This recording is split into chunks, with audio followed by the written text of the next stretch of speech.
Hi, cook and ജോയുടെ പുതിയ എപ്പിസോഡിലേക്ക് എല്ലാവർക്കും സ്വാഗതം. ഇന്ന് ഞങ്ങൾ ഉണ്ടാക്കാൻ പോകുന്ന ഒരു സ്പെഷ്യൽ വിഭവമാണ്. അതായത് ബീഫാണ്. ബീഫിൻ്റെ കൗബോയ് സ്റ്റേക്ക് എന്ന് പറയും.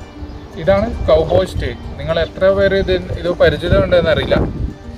ഇത് ബീഫിൻ്റെ റിബിൽ നിന്നും കിട്ടുന്ന ഒരു കട്ടാണ്. കൗബോയ് സ്റ്റേക്ക് എന്നാണ് ഇതിനെ പറയാം. അതായത് ബോൺ ഇൻ റിബ് കട്ട്. അപ്പം ഇത് സർട്ടിഫൈഡ് ആംഗസ് ബീഫ്. ഇതൊരു ടിപ്പിക്കൽ യു എസ് നിന്ന് ഇമ്പോർട്ട് ചെയ്തൊരു ബീഫാണ്. ഇതിൻ്റെ ബ്രാൻഡാണ് സർട്ടിഫൈഡ് ആംഗസ് ബീഫ്. ഇത് യു എസ് നിന്ന് വരുന്ന മീറ്റുകളൊക്കെ ഒരു 3 ഗ്രേഡായിട്ടാണ് നോർമലി വരാറ്. അതായത് പ്രൈം, ചോയ്സ്, സെലക്ട്. പ്രൈം എന്ന് പറഞ്ഞാൽ ഒരു ടോപ്പ് ലെവലായിരിക്കും. പിന്നെ അതിൻ്റെ താഴെ ചോയ്സ്, പിന്നെ അതിൻ്റെ താഴെ വരുന്നതാണ് സെലക്ട്. ഈ ഗ്രേഡിങ് ഇതിൻ്റെ മാർബിളിങ് എന്ന് പറയും. ഈ മാർബിളിങ് നിങ്ങൾക്ക് എല്ലാവരും കാണാം. ഇതിൻ്റെ ഉള്ളിലുള്ള ഫാറ്റ്, ഈ വൈറ്റ് കളർ കാണുന്നുണ്ടല്ലോ, ഈ ഫാറ്റ് ഇതിൻ്റെ അനുസരിച്ചാണ് ഇതിൻ്റെ ഗ്രേഡിങ് കാൽക്കുലേറ്റ് ചെയ്യുക. അപ്പോൾ ഇത് ഒരു ചോയ്സ് ഗ്രേഡിൽപ്പെട്ട ബീഫാണ്. അതായത് ടോപ്പല്ല, ഒരു മീഡിയം റേഞ്ചുള്ള ബീഫാണ്. ഇതിന് ഏകദേശം വില വരുന്നത് വെച്ചാൽ ഒരു 150 UAE ദിർഹംസ് വരും. അത്രയുണ്ട് ഇതിൻ്റെ പ്രൈസ്. അപ്പോൾ ഒരു ടോപ്പ് റേഞ്ചുള്ള ഒരു മീറ്റാണിത്. ഇതിൻ്റെ മീറ്റ് നേരെ പറഞ്ഞാൽ ഇതിനാണ് മാർബിളിങ് എന്ന് പറയാം. ഈ മീറ്റിൻ്റെ ഇടയിൽ കാണുന്ന ഈ ഫാറ്റ് ഉണ്ടല്ലോ, അതിനാണ് ഈ മാർബിളിങ് വരാൻ. ഇത് എന്ന് പറഞ്ഞാൽ ബീഫിൻ്റെ ഈ ഒരു പോർഷനിലുള്ള കട്ടാണ്. ഞാനത് നിങ്ങൾക്കിവിടെ പിക്ചറിൽ കാണാൻ പറ്റും. ഈ ഹൈലൈറ്റ് ചെയ്ത ബീഫിൻ്റെ പാർട്ടിനെ കട്ട് ചെയ്ത് എടുക്കുന്നതാണ് ഈ കൗബോയ് സ്റ്റേക്ക്. ഈ കൗബോയ് സ്റ്റേക്ക് നല്ല ടെൻഡർ ആയിട്ടുള്ളൊരു മീറ്റാണ്. കാരണം അത് അധികം യൂസ് ചെയ്യാത്ത മസിൽസിൽ നിന്ന് എടുക്കുന്ന മീറ്റാണ്. ബീഫ് അധികം യൂസ് ചെയ്യാത്ത റിബൊക്കെ സൈഡിലുള്ള മസിൽസാണിത്. അപ്പം ഇത് നല്ല ടെൻഡറായിട്ടുള്ള മീറ്റാണ്. ഇതിൻ്റെ കുക്കിംഗ് ടൈമും വളരെ ചുരുക്കം മാത്രമേ ഉള്ളൂ. അതായത് അറൗണ്ട് ഇതിൻ്റെ തിക്നെസ് വന്നത് 1 ഇഞ്ച് തിക്നെസ്സാണ്. അതായത് ഇത്രയേ ഉള്ളൂ തിക്നെസ്. അപ്പോൾ ഇതിന് ഒരു 5 മിനിറ്റ്സ് ഒരു സൈഡിലും 5 മിനിറ്റ്സ് മറ്റേ സൈഡിലും വെച്ച് നമുക്ക് ഒരു 10 മിനിറ്റ്സിനും കൊണ്ട് ഇത് കുക്ക് ചെയ്തെടുക്കാം. അപ്പോൾ ഞാനിത് സെർവ് ചെയ്യാൻ ഉദ്ദേശിക്കുന്നത് ഒരു ബീഫ് സ്റ്റേക്ക് പെപ്പർ സോസ്, പിന്നെ ഒരു സാലഡും, പിന്നെ ബേബി പൊട്ടറ്റോസും അതൊക്കെ വെച്ചിട്ട് സെർവ് ചെയ്യാനാണ് ഞാൻ ഉദ്ദേശിക്കുന്നത്. അപ്പോൾ പിന്നെ മലയാളികളിൽ എല്ലാവരും ഇതിന് സ്റ്റീക്ക് എന്നാണ് പറയുക. ഇതിൻ്റെ ശരിക്കുള്ള പ്രൊണൗൺസിയേഷൻ എന്ന് പറഞ്ഞാൽ സ്റ്റേക്ക്, STEAK, സ്റ്റേക്ക് അങ്ങനെയാണ് പറയുന്നത്. എല്ലാ മലയാളികളും, ഞാൻ ഒട്ടുമിക്ക മലയാളികൾ കണ്ടായിട്ട് സ്റ്റീക്ക് എന്നാണ് പ്രൊണൗൺസ് ചെയ്യുന്നത്. സ്റ്റീക്ക് എന്ന് പറയുന്നത് തെറ്റായ പ്രൊണൗൺസിയേഷനാണ്. പിന്നെ സ്റ്റേക്ക് എന്നാണ് പറയാറ്. ഓക്കെ, അപ്പോൾ ഇതെങ്ങനെ കുക്ക് ചെയ്യുന്നതെന്ന് നമുക്ക് കാണാം.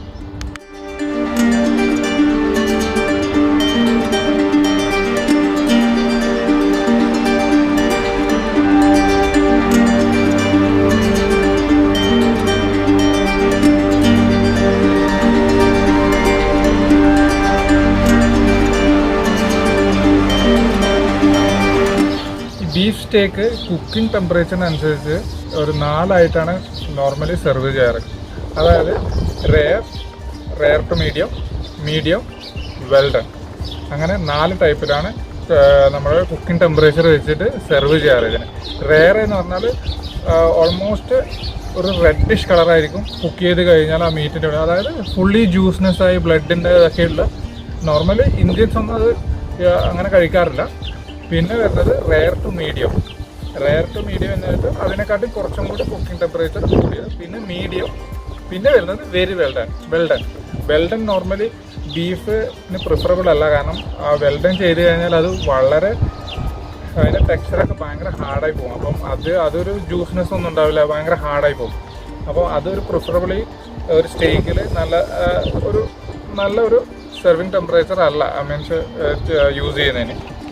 അപ്പം ആക്ച്വലി ഈ ബീഫിനെ നമുക്ക് ടെൻഡറൈസ് വെച്ചിട്ട് ഇങ്ങനെ കാൽക്കുലേറ്റ് ഫസ്റ്റ്. ഈ സോഫ്റ്റ്നെസ് ഉണ്ടല്ലോ, ഈ പാമ്പിൻ്റെ ഇവിടെയുള്ള സോഫ്റ്റ്നെസ്, ഈ ഒരു സോഫ്റ്റ്നെസ് ആയിരിക്കും റെയറിന്. പിന്നെ ഇത് റെയർ ടു മീഡിയം, പിന്നെ ഇത് മീഡിയം, ഇത് വെൽഡൺ. അപ്പോൾ ഈ ഒരു സോഫ്റ്റ്നെസ് ഉണ്ടല്ലോ, നമ്മൾ ഈ പാമ്പിൻ്റെ ഇവിടെയുള്ള സോഫ്റ്റ്നെസ്, അതുപോലെ ആയിരിക്കും ഇതിൻ്റെ സോഫ്റ്റ്നെസ് ഈ ടെമ്പറേച്ചറിനെ നോക്കുമ്പോൾ. അപ്പോൾ നമ്മളിവിടെ ചെയ്യാൻ പോകുന്നത് മീഡിയം. അതാണ് ഓൾമോസ്റ്റ് ബെസ്റ്റ് കുക്കിംഗ് ടെമ്പറേച്ചർ എന്ന് പറയുന്നത്. അതായത് ആ ബീഫ് കഴിക്കാൻ ഏറ്റവും നല്ല ടേസ്റ്റി ആയിരിക്കുന്നത് എൻ്റെ പ്രിഫറൻസിൽ ഒരു മീഡിയം ഇതിലാണ്. അപ്പോൾ നമുക്ക് എങ്ങനെയാണെന്ന് നോക്കാം.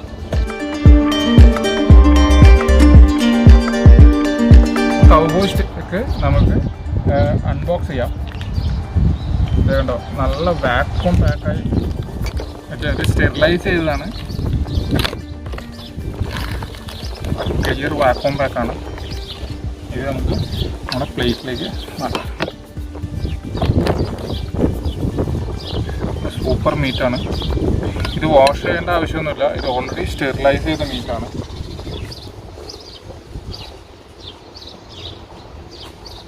ഇത് നമുക്ക് ഒരു തുണി വെച്ചിട്ട് ജസ്റ്റ് ഒന്ന്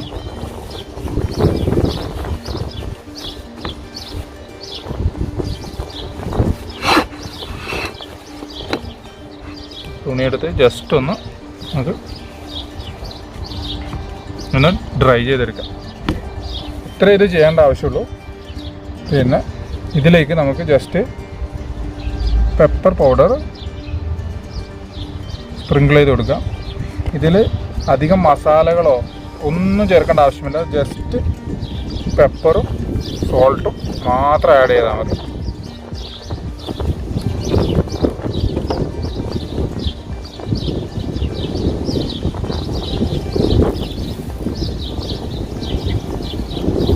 പെപ്പറും സോൾട്ടും ചെയ്ത് നല്ലോണം രണ്ട് സൈഡിലും നല്ലോണം തേച്ച് പിടിപ്പിക്കാം. ഇത് ഞാൻ ഓൾറെഡി ഇവിടെ ഈ സൈഡിൽ ഞാൻ ഉപ്പിട്ടിട്ടുണ്ട്, അതുകൊണ്ട് പിന്നെ അപ്പോൾ ഈ രണ്ട് സൈഡിലാക്കാം. എന്നിട്ട് നമ്മളിത് കുറച്ച് ഇത് മാറ്റി വെക്കാം.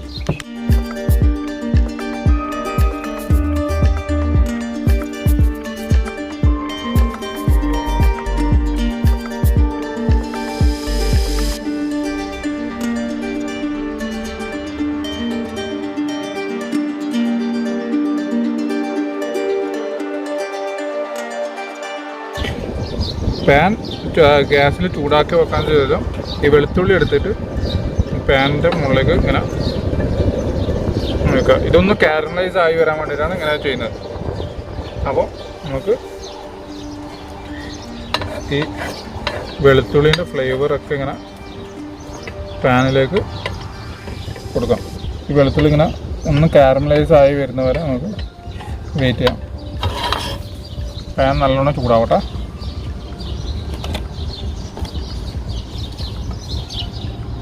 കണ്ടില്ലേ, ഇതിങ്ങനെ കാരമലൈസായി ഇങ്ങനെ വരും. ഇതിൻ്റെ ഫ്ലേവറൊക്കെ പാനിലേക്ക് ഇറങ്ങിച്ചെല്ലാൻ വേണ്ടിയിട്ടാണ് ഇതേപോലെ ചെയ്യുന്നത്. വെളുത്തുള്ളി അവിടെ ഇങ്ങനെ കാരമലൈസായി വരുന്നുണ്ട്. അപ്പോൾ ആ സമയം കൊണ്ട് നമുക്ക് നമ്മൾ പെപ്പർ ഒന്ന് ക്രഷ് ചെയ്തെടുക്കണം. അതിന് ജസ്റ്റ് പെപ്പർ കോൺസ് വെച്ചിട്ട് നമ്മൾ നൈഫ് കൊണ്ട് ഞാൻ ജസ്റ്റ് ഒന്ന് ഇങ്ങനെ അമർത്തി ക്രഷ് ചെയ്യുന്നേ ഉള്ളൂ. ഇപ്പോൾ കാറ്റായതുകൊണ്ടാണ് ഇപ്പോൾ ജസ്റ്റ് ക്രഷ് ചെയ്തെടുക്കാം. കണ്ടില്ലേ, ഈ ഒരു രീതിയിൽ ക്രഷ് ചെയ്താൽ മതിയാവും.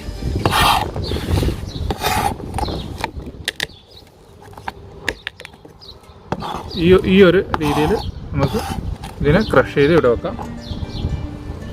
നമുക്ക് വെളുത്തുള്ളി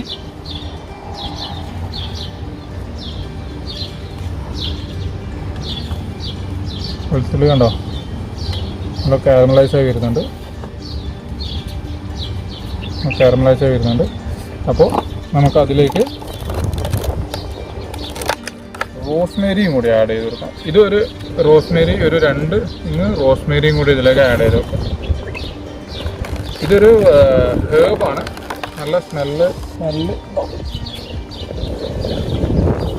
റോസ്മേരിയും നമ്മുടെ ഗാർലിക്കും കൂടി നമുക്ക് റോസ്റ്റ് ചെയ്തെടുക്കാം. എന്നിട്ട് അതിലേക്ക് ഞാൻ ഒരു ചെറിയ ഒരു ഒനിയനും കൂടി ഇതിലേക്ക് കാരമലൈസ് ചെയ്യാൻ വെച്ചു. ഒനിയൻ ഇങ്ങനെ ചെറിയായി മുറിക്കേണ്ട ആവശ്യമൊന്നുമില്ല. ഇത് ജസ്റ്റ് ഒന്ന് ഒനിയൻ ഈ പാനിലേക്ക് കാരമലൈസ് ആവാൻ വേണ്ടി വെക്കാം. അങ്ങനെ ഒനിയനും നമ്മുടെ ഗാർലിക്കും റോസ്മേരിയും കൂടി ഇവിടെ ഒന്ന് റോസ്റ്റായി വരട്ടെ. അതുവരെ നമുക്ക് കുറച്ച് സമയം വെയിറ്റ് ചെയ്യാം. അങ്ങനെ നമ്മൾ ഇത് കണ്ടോ, ഉള്ളിയൊക്കെ നല്ല കാരമലൈസ് ചെയ്ത് വന്നിട്ടുണ്ട്. ഉള്ളിയും വെളുത്തുള്ളിയും ഈ കാരമലൈസ് ചെയ്യുന്നത് വെച്ചാൽ ഇതിൻ്റെ ഫുൾ ഫ്ലേവർ ഇതിലേക്ക് ഇറങ്ങിച്ചെല്ലാൻ വേണ്ടിയിട്ടാണ് ഇത് കാരമലൈസ് ചെയ്യുന്നത്. ഇത് കണ്ടില്ലേ, കണ്ടോ, വെളുത്തുള്ളിയൊക്കെ നല്ലോണം കാരമലൈസ് ആയി വന്നിട്ടുണ്ട്. ഇനി ഇതിലേക്ക് നമ്മൾ ബീഫിൻ്റെ സ്റ്റോക്ക് ആഡ് ചെയ്യാം. 1 കപ്പ് ബീഫിൻ്റെ സ്റ്റോക്ക് നമ്മൾ ആഡ് ചെയ്ത് ഇതിലേക്ക് നമ്മൾ നേരത്തെ ക്രഷ് ചെയ്ത് വെച്ച പെപ്പർ കോൺസും കൂടി ആഡ് ചെയ്യാം.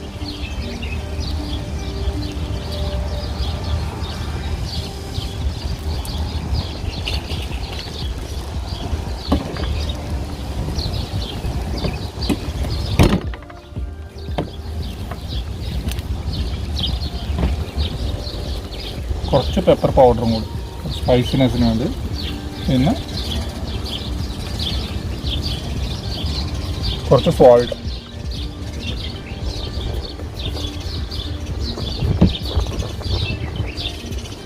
ഇത് നമുക്ക് നല്ലോണം റെഡ്യൂസ് ചെയ്തെടുക്കണം. നമ്മുടെ ബീഫ് സ്റ്റോക്കിലേക്ക് ആഡ് ചെയ്യാൻ പോകുന്നത് ബാൽസമിക് വിനെഗറാണ്. ഇതൊരു ഏജ്ഡ് വിനെഗറാണ്. അതായത് ഗ്രേപ്പ് ജ്യൂസ് എന്നൊക്കെ ഉണ്ടാക്കുന്ന ഒരു ഏജ്ഡ് വിനെഗറാണ്. കാരണം നമ്മൾ ഇതിൽ ആക്ച്വലി യൂസ് ചെയ്യേണ്ടത് റെഡ് വൈനാണ്. അപ്പോൾ ഇതൊരു നോൺ ആൽക്കഹോളിക് ആക്കാൻ വേണ്ടിയിട്ടാണ് നമ്മൾ അതിന് സബ്സ്റ്റിറ്റ്യൂൻ്റ് ആയിട്ട് നമ്മൾ ബാൽസമിക് വിനെഗർ ഇതിലേക്ക് ആഡ് ചെയ്യാം. അപ്പോൾ ഇതിലേക്ക് ഒരു ടേബിൾ സ്പൂൺ ബാൽസമിക് വിനെഗറും കൂടി ആഡ് ചെയ്യുക. ഇതെല്ലാ സൂപ്പർ മാർക്കറ്റിലും അവൈലബിൾ ആയ ഒരു സാധനമാണ്. ഈ ബാൽസമിക് വിനെഗറും കൂടി ഇതിലേക്ക് ഒന്ന് ആഡ് ചെയ്ത് ഇപ്പോൾ ഉള്ളിയും ഗാർലിക്കും ഒക്കെ റോസ്മേരിയും അതിൻ്റെ ഒക്കെ ഫ്ലേവർ നമ്മുടെ ഇതിന് ജൂ എന്ന് പറയാം. ഇതിൻ്റെ സ്പെല്ലിംഗ് എന്ന് വന്നിട്ട് JUS, പക്ഷേ അതിനെ പ്രൊനൗൺസ് ചെയ്യുക ജൂ എന്നാണ്. അപ്പോൾ നമ്മൾ ബാൽസമിക് വിനെഗറും ഇതിലേക്ക് ആഡ് ചെയ്തു. എന്നിട്ട് ഇതിലേക്ക് ഒരു ചെറിയ ടേബിൾ സ്പൂൺ ബട്ടറും കൂടി ആഡ് ചെയ്യാം. നല്ലോണം മിക്സ് ചെയ്യാം. അപ്പോൾ നമുക്ക് ഇതിലേക്ക് ഒരു 2-3 ഡ്രോപ്സ് ഫ്രഷ് ക്രീമും കൂടെ ആഡ് ചെയ്ത് കൊടുക്കാം.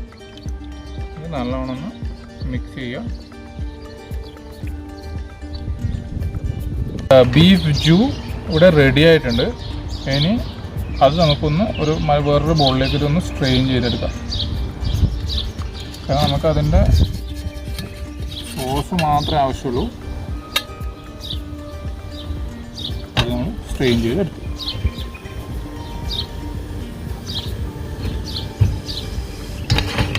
അങ്ങനെ നമ്മുടെ ബീഫ് ജ്യൂ ഇവിടെ റെഡിയാക്കി വെച്ചിട്ടുണ്ട്. അതിനുശേഷം നമ്മൾ ചെയ്യാൻ പോകുന്നത് നമ്മുടെ കൗബോയ് മാരിനേറ്റ് ചെയ്ത്, അതായത് സോൾട്ടും പേപ്പറും ഇട്ട് മാരിനേറ്റ് ചെയ്ത് വെച്ചിരിക്കുന്ന കൗബോയ് സ്റ്റേക്ക് നമ്മൾ കുക്ക് ചെയ്യാൻ പോവുകയാണ്. ഈ കൗബോയ് സ്റ്റേക്ക് കുക്ക് ചെയ്യുന്നത് വെച്ചാൽ നമ്മൾ ടൈമർ വെച്ചിട്ടാണ് നമ്മൾ കുക്ക് ചെയ്യുന്നത്. ഈ കുക്കിംഗ് ടൈമും ടെമ്പറേച്ചറും സ്റ്റേക്ക് കുക്കിങ്ങിൽ വളരെയധികം ശ്രദ്ധിക്കേണ്ട ഒരു കാര്യമാണ്. അപ്പോൾ നമ്മൾ ഒരു സൈഡ് 5 മിനിറ്റും മറ്റേ സൈഡും 5 മിനിറ്റും, അങ്ങനെ ടോട്ടൽ 10 മിനിറ്റ്സ് മാത്രമേ നമ്മൾ കുക്ക് ചെയ്യുള്ളൂ. അപ്പോൾ ഇതിൻ്റെ ഇൻറ്റേർണൽ ടെമ്പറേച്ചർ എന്നാണ് 149 ഫാരൻഹീറ്റ്സ് ആയിരിക്കും ഇതിൻ്റെ ഇൻറ്റേർണൽ ടെമ്പറേച്ചർ. അതിനുവേണ്ടി നമ്മളിവിടെ ഒരു പ്രോബ് യൂസ് ചെയ്യുന്നുണ്ട്. ഇതിൻ്റെ പേരാണ് പ്രോബ്. ഇത് നമ്മുടെ എല്ലാ ഹോട്ടൽ റെസ്റ്റോറൻറ്റ്സിലൊക്കെ ഫുഡിൻ്റെ ടെമ്പറേച്ചർ നോക്കാൻ വേണ്ടി യൂസ് ചെയ്യുന്ന സാധനമാണ് ഇതിന് പ്രോബ് എന്നാണ് പറയുന്നത്. അപ്പോൾ ഇത് വെച്ചിട്ട് നമ്മൾ ഇതിൻ്റെ ഇൻറ്റേർണൽ ടെമ്പറേച്ചർ നമ്മൾ നോക്കിയിട്ടാണ് ഇത് കുക്ക് ആയോ ഇല്ലയോ എന്ന് നമ്മൾ നോക്കുക. അപ്പോൾ നമ്മൾ ടൈമർ ഓൺ ചെയ്ത് വെക്കുകയാണ്.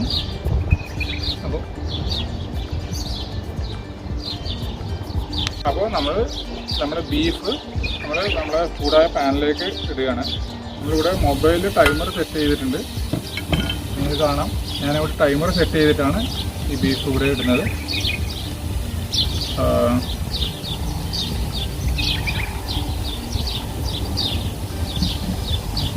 അതിലേക്ക് ഇനി ബീഫ് ഞാൻ പാനിലേക്ക് വെച്ചു. അതിലേക്ക് നമ്മൾ ഒരു സ്പ്രിങ്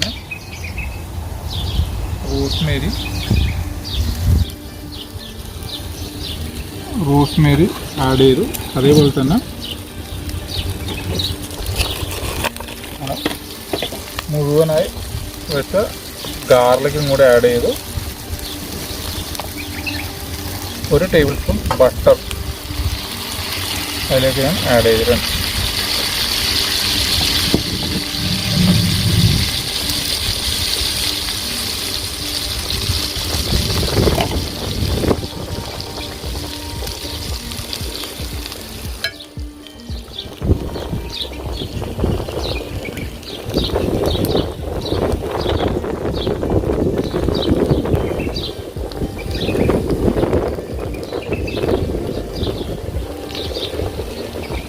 അപ്പോൾ ഇത് കുക്ക് ഇതിൻ്റെ ഞാൻ നേരത്തെ പറഞ്ഞ പോലെ ഇതിൻ്റെ മാർബിളിങ് നിങ്ങൾക്ക് കാണാൻ പറ്റും. ഈ മാർബിളിങ് ഉള്ളതുകൊണ്ടാണ് ഇത് പെട്ടെന്ന് ടെമ്പറേച്ചർ ഇല്ലാണ്ട് തന്നെ നമ്മൾ ഇന്ത്യൻ ബീഫൊക്കെ നമ്മൾ പ്രഷർ കുക്കറിലൊക്കെ വെച്ച് വേണം വേവിക്കാൻ. പക്ഷേ ഇതിൻ്റെ ആവശ്യമില്ല. ഇത് ജസ്റ്റ് പാനിൽ വെച്ചാൽ തന്നെ ഇത് കുക്കായി വരുന്നതാണ്. കാരണം ഇന്ത്യയിൽ ഈ സ്റ്റേക്കൊക്കെ ഉണ്ടാക്കണ നമുക്ക് ഈ പെർട്ടിക്കുലർ ടൈപ്പ് ബീഫ് തന്നെ യൂസ് ചെയ്യണം. അല്ലാണ്ട് നമ്മൾ സാധാരണ ഇന്ത്യൻ ബീഫൊന്നും യൂസ് ചെയ്ത് നമുക്ക് ഒരിക്കലും സ്റ്റേക്ക് ആ ഒരു പെർഫെക്റ്റ് രീതിയിൽ നമുക്ക് ഒരിക്കലും കുക്ക് ചെയ്യാൻ പറ്റില്ല. കാരണം ഇന്ത്യയിൽ ബീഫ് എന്നാൽ ഒരു ഈ ബീഫൊക്കെ ഈ ന്യൂസിലാൻഡ്, ഓസ്ട്രേലിയ, US ബീഫൊക്കെ ഇതിന് വേണ്ടി മാത്രം ഫാമിങ് ചെയ്ത് ഉണ്ടാക്കുന്ന ബീഫാണ്. അതിന് വേറൊരു ജോലിക്കോ ഒന്നിനും യൂസ് ചെയ്യാതെ ഇത് ഇറച്ചിക്ക് വേണ്ടി മാത്രം ഫാമിങ് ചെയ്യുന്ന ബീഫാണ്. അതുകൊണ്ടാണ് ഇതിന് മാർബിളിങ് ഇത്ര പെർഫെക്റ്റായി കിട്ടുന്നത്. കാരണം ഇന്ത്യയിൽ നിന്ന് കിട്ടുന്ന ബീഫിനൊന്നും കാരണം അതിനെ വണ്ടി വലിക്കാനും മറ്റേ അത് മേഞ്ഞ് നടന്ന ഒറ്റ ബീഫായിരിക്കും. അപ്പോൾ അതിൻ്റെ മസിൽസ് പലതും ചില മസിൽസൊക്കെ നല്ലോണം ഉറച്ചു പോയിട്ടുണ്ടാവും, ചില മസിൽസ് ഭയങ്കര ലൂസായിരിക്കും. അപ്പം ഈ പെർഫെക്റ്റ് സ്റ്റേക്കിൻ്റെ കണ്ടീഷനിലേക്ക് കൊണ്ടുവരാൻ ഇന്ത്യൻ ബീഫിൽ പറ്റിയ വളരെ ചുരുക്കമായിരിക്കും. അപ്പോൾ നമ്മൾ ടൈമർ സെറ്റ് ചെയ്തിട്ട് ഒരു 2-3 മിനിറ്റും കൂടി ആവശ്യമുണ്ട് ഒരു സൈഡ്. അതിനുശേഷം നമ്മൾ ഇത് ടേൺ ചെയ്ത് വെക്കുന്നത്. അങ്ങനെ നമ്മുടെ സ്റ്റേക്ക് ഒരു സൈഡിൽ 5 മിനിറ്റ് കുക്കായി. നിങ്ങൾക്ക് കാണാൻ പറ്റും, കറക്റ്റ് ടൈമർ വെച്ചിട്ടാണ് ഞാൻ കുക്ക് ചെയ്യുന്നത്. അപ്പോൾ ആ 5 മിനിറ്റ് ആയ ഉടനെ തന്നെ ഞാൻ ഇതിനെ ഒന്ന് മറിച്ചിടുകയാണ്.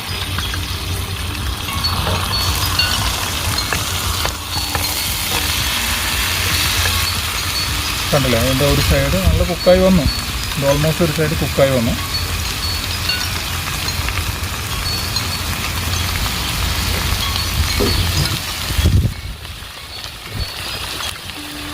നമ്മുടെ കൗബോയ് സ്റ്റേക്ക് അവിടെ കുക്കായിക്കൊണ്ട് വരുന്നുണ്ട്. അപ്പോൾ 5 മിനിറ്റ് നമ്മൾ വെയിറ്റ് ചെയ്യുന്നത്. അപ്പോൾ ആ 5 മിനിറ്റ് കൊണ്ട് നമുക്കൊരു ചിക്കൻ സലാഡും കൂടി പ്രിപ്പയർ ചെയ്തെടുക്കാം. അതിനുവേണ്ടി ഞാൻ യൂസ് ചെയ്യുന്നത് ഇതാണ് എഡമാമ എന്ന് പറഞ്ഞാൽ ഫ്രഷ് സോയാബീൻ. ഈ ഫ്രഷ് സോയാബീനാണ് എഡമാമ എന്ന് പറയുന്നത്. ഇത് കുക്കാണ്, സോൾട്ട് വാട്ടറിൽ കുക്ക് ചെയ്തതാണ്. ഇത് ഫ്രോസൺ കണ്ടീഷനിൽ വരുന്ന ഇതാണ്. അപ്പോൾ അതിൻ്റെ ബീൻസ് മാത്രം എടുക്കുന്നുള്ളൂ. അതും കുറച്ച് ലെറ്റ്യൂസും ഇട്ടിട്ടുള്ള ഒരു ഉഗ്രൻ സലാഡാണ് ഞാൻ ഇതിൻ്റെ കോംപ്ലിമെൻ്റ് ആയിട്ട് ഞാൻ കൊടുക്കാൻ ഉദ്ദേശിക്കുന്നത്.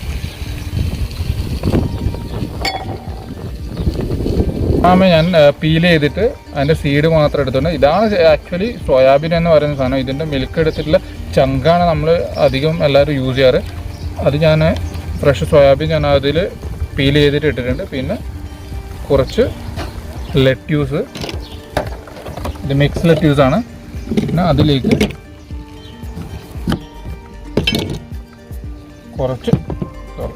കുറച്ച് ലെമൺ ജ്യൂസും കൂടെ ആഡ് ചെയ്ത്, ലെമൺ ജ്യൂസും കുറച്ച് വൈറ്റ് പെപ്പർ പൗഡറും പിന്നെ സോൾട്ടും കൂടെ ഇട്ട് ഒരു ബേസിക് സലാഡ് ഇവിടെ റെഡി ആയിട്ടുണ്ട്. അപ്പോൾ നമ്മൾ ബീഫ് കറക്റ്റ് 5 മിനിറ്റ്സ് ഒരു സൈഡിൽ മറ്റേ സൈഡിലേക്ക് 5 മിനിറ്റ്സ് കൂടെ കുക്ക് ചെയ്ത് വെച്ചിട്ട് ഇനി നമുക്ക് ഇതിൻ്റെ ഇൻറ്റേർണൽ ടെമ്പറേച്ചർ നമുക്ക് ചെക്ക് ചെയ്യാം. ഇതിൻ്റെ ഇൻറ്റേർണൽ ടെമ്പറേച്ചർ ഇപ്പം കറക്റ്റ് 62. അപ്പോൾ ഇതൊരു മീഡിയം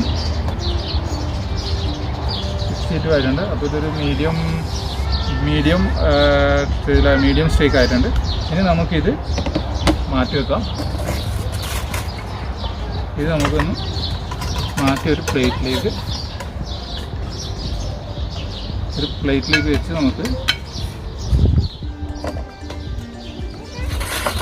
ഒരു അലുമിനിയം ഫോയിൽ ഇതേപോലെ ജസ്റ്റ് വന്നിട്ട് നമുക്കിത് റെസ്റ്റ് ചെയ്യാൻ വെക്കാം. ബീഫ് സ്റ്റേക്ക് എപ്പോഴും ചൂടോട് കൂടി സെർവ് ചെയ്യാൻ പാടില്ല. ഒരു 4-5 മിനിറ്റ് ഒന്ന് റെസ്റ്റ് ചെയ്തതിന് ശേഷം മാത്രമേ നമുക്ക് അത് യൂസ് ചെയ്യാൻ പാടുള്ളൂ. കാരണം എന്നാൽ മാത്രമേ അതിൻ്റെ ജ്യൂസും അതിൻ്റെ ടെക്സ്ചറൊക്കെ അതിലേക്ക് ഒന്ന് ഇറങ്ങി ചെല്ലുകയുള്ളൂ. അതിനുശേഷം നമുക്ക് സെയിം പാനിലേക്ക് നമ്മൾ ബോയിൽ ചെയ്ത് വയ്ക്കുന്ന ബേബി പൊട്ടറ്റോസ് അതൊന്ന് നമുക്ക് ഇതിലേക്കൊന്ന് ആഡ് ചെയ്യാം. എന്നിട്ട് നമുക്ക് കുറച്ച് ഉപ്പും കുറച്ച് പെപ്പർ പൗഡറും കുറച്ച് ഗാർലിക് പൗഡറും കൂടിയിട്ട് ഒന്ന് ടോസ് ചെയ്തെടുക്കാം. ഇത് ഓൾറെഡി ബോയിൽ ചെയ്ത പൊട്ടറ്റോസാണ്, ബേബി പൊട്ടറ്റോസ്. നമുക്ക് ഈ ഗാർലിക് ഒന്ന് മാറ്റി വെക്കാം.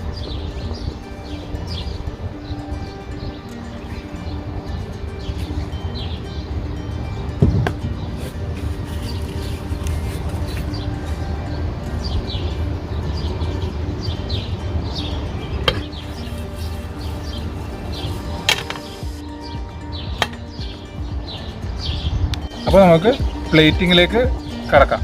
അപ്പോൾ നമ്മൾ നേരത്തെ ഒരു 4 മിനിറ്റ് റെസ്റ്റ് ചെയ്യാൻ വെച്ച കൗബോയ് സ്റ്റേക്ക് ഇവിടെ റെഡി ആയിട്ടുണ്ട്. നമുക്കിത് പ്ലേറ്റിങ്ങിലേക്ക് കിടക്കാം. ഈ കൗബോയ് സ്റ്റേക്ക് ഞാൻ പ്ലേറ്റിലേക്ക് മാറ്റി. കണ്ടാൽ തന്നെ അറിയാം നല്ല ടെക്സ്ചറാണ് സ്റ്റേക്ക്. അതിലേക്ക് പ്രിപ്പയർ ചെയ്ത് വെക്കുന്ന എഡമാമേ സാലഡ്,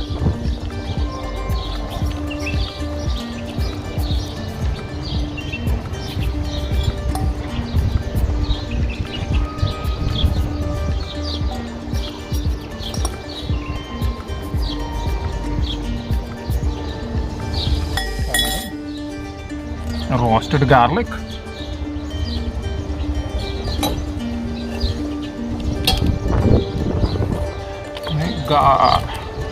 ബേബി പൊട്ടറ്റോ, നല്ല ബീഫിൻ്റെ. ഇതൊരു കംപ്ലീറ്റ് മീലാണ്. അതായത് പൊട്ടറ്റോ സ്റ്റാർച്ച് ആയി, ലീഫി വെജിറ്റബിൾസ് ആയി, പിന്നെ പ്രോട്ടീനായി. ഇതൊരു കംപ്ലീറ്റ് മീലാണ്. അതിലേക്ക് നമ്മൾ പെപ്പർകോൺ സോസ് നമുക്ക് നല്ലോണം പെപ്പർകോൺ സോസ് കൂടെ നമുക്ക് ഇതിന് മുകളിലേക്ക്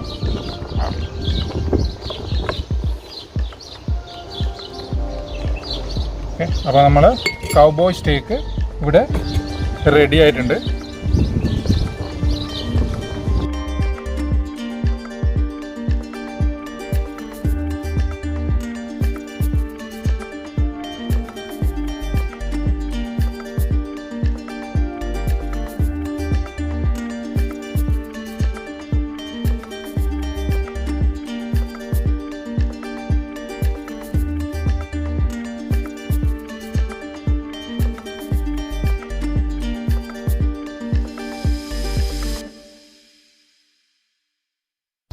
അപ്പോൾ നമ്മുടെ ബീഫ് സ്റ്റേക്ക്, അതായത് കൗബോയ് സ്റ്റേക്ക് ഇവിടെ റെഡി ആയിട്ടുണ്ട്.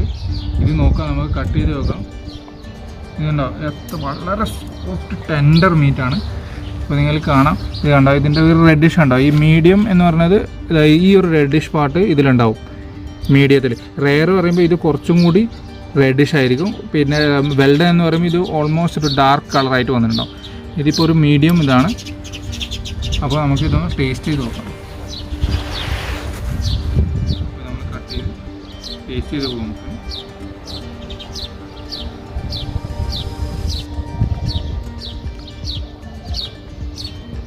നല്ല ജ്യൂസി ആയിട്ട്, വളരെ അധികം ഓവർ ഫ്ലേവർ ഒന്നുമില്ല. ജസ്റ്റ് പെപ്പർ, സോൾട്ട്, അതിൻ്റെ ടേസ്റ്റ് മാത്രം. പിന്നെ ബീഫിൻ്റെ ജെന്യൂൻ ടേസ്റ്റ്. Really amazing. അപ്പോൾ ഇത് എത്രത്തോളം വീട്ടിലൊക്കെ നിങ്ങൾക്ക് ട്രൈ ചെയ്യാൻ പറ്റുമെന്ന് എനിക്കറിയില്ല. പക്ഷേ നിങ്ങൾക്ക് പുറത്തുനിന്ന് എവിടുന്നെങ്കിലും ഈ സ്റ്റേക്ക് കഴിക്കാൻ പറ്റുകയാണെങ്കിൽ തീർച്ചയായും നിങ്ങൾ ട്രൈ ചെയ്ത് നോക്കുക. അപ്പോൾ സൂപ്പർ മാർക്കറ്റിൽ നിങ്ങൾ കിട്ടിയാൽ നിങ്ങൾ ചെയ്യാൻ ശ്രമിക്കുക. അപ്പോൾ നമ്മുടെ കുക്ക് ആൻഡ് ജോയ് ചാനൽ നിങ്ങളെല്ലാവരും സബ്സ്ക്രൈബ് ചെയ്യുക.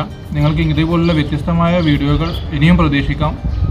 ബീഫിനെ കുറിച്ച് കൂടുതൽ ഇലാബറേറ്റ് ആയിട്ട് ഞാൻ നിങ്ങൾക്ക് എക്സ്പ്ലെയിൻ ചെയ്ത് തരുന്നതാണ് വരുന്ന വീഡിയോകളിൽ.